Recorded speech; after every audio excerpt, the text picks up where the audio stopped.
Good afternoon and welcome to Security Watch's initiative at the INDISEC 2009. And with me we have Colonel Anil Gorshe of the ADRDE, which is the DRDO's lab in Agra that provides development of aerial applications. Mr. Gorshe, Colonel Gorshe, we'd like to know, sir, what exactly do we have over here and how does it help in security solutions? Okay, gentlemen, a very good evening to you all.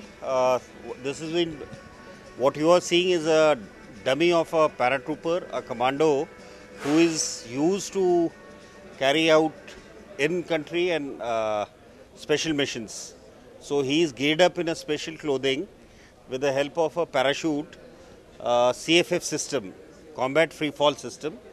This system has a capability to infiltrate in any area. Say, for example, it can be dropped from 40,000 feet with special clothing, and there are three parameters on which it works. First is high opening. Immediately after the aircraft, as a person jumps, he opens at 40,000, then he can get into a territory and carry out a special mission. Other is medium opening, where he opens the parachute at 20,000 at the mid level, and third is very low opening, which is jumping from 40,000 feet and opening at 5,000 feet.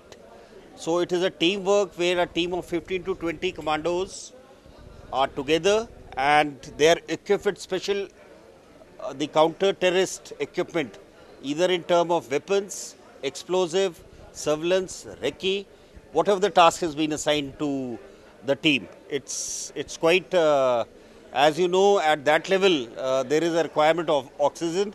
So the person is put on oxygen. The mask functions like this. It is connected. Its major component is a GPS, which is the coordinates are fitted. So in the dark black night also, the target area is fed into it, and based on it, all 20 will land together and carry out a tasking.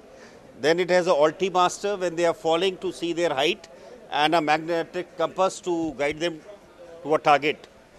I'll brief you to the other parts of the parachute. This is a parachute. It has two types of parachute, the main parachute and a reserve parachute. The main parachute, this is a pin. On activation of a handle, this flap opens. I'll not be doing it here. The parachute comes out, and with the help of the extractor parachute, it is deployed. It is rectangular in shape. In case some emergency happens, then the orange,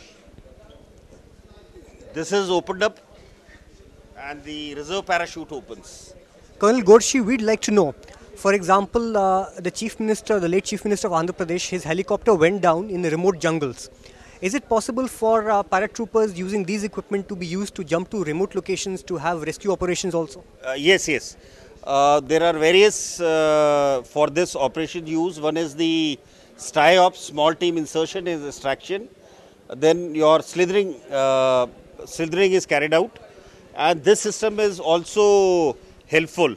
But other two are given priority. This is more in terms of raiding a hideout, insertion is carried out. When your the clothing what you are wearing is anti-radar, your signatures cannot be captured. So it is more against very high sensitive, the threat is there. Otherwise, if it can otherwise be used to infiltrate and carry it out tasks, it's quite effective. The forces are using it, and it gives a tremendous result. So we now have the cabinet of the government of India telling us that they'll deal with the Naxals in a more serious manner. They'll use the Air Force, they'll use more security personnel, etc.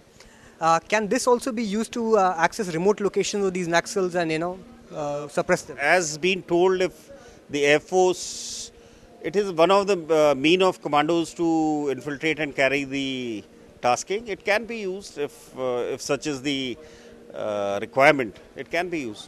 Colonel Gorshe, we'd like to know, sir, you have this payload over here which can be guided onto, once it is dropped from the aircraft, and can be precision guided onto a landing of the choice that has been fed in.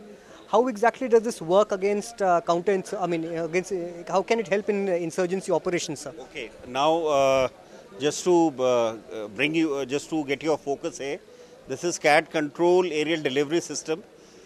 This we have catered for 300 kgs. It can be for 1000 kgs also, which is under progress. Here, with the help of a GPS, the coordinate of a places are fed into it, and the load can be your war requisites, your ammunition, your resupply, your medicines, or whatever you decide. That is kept here, and with the help of aircraft, it is let in the air. You have to give the coordinates in the GPS. So, and the wind factor is catered. We are building it with the help of motorized also. So that time it will add on to the distance, and what shortcomings, what we have visualized will not be there. So these will reach to the target site. We have carried out trials in snow thick high altitude Leh Ladakh region. We are due for northeast. In Thar Desert we have carried out. In jungle it is on, and it is supposed to be very effective. So it is a force multiplier for the security forces operating in your carrying out operations, whether in J&K, in the northeast. The supply can be done where, in case these terrorists or Naxalites tries to fire onto the helicopter, and which is a threat which will get you more publicity. So this is very effective, low cost, and a resupply factor. Can this be used to resupply to oil rigs at remote locations and power installations at very remote? See, it is a capability by design where the load you have to decide. It can be a war load, it can be medicine load, it can be aid to civil authority, it can be to the oil, it can be anything. It is a mean to supply to affected party whatever you want to do. So that you have to decide in a conventional or into the other form.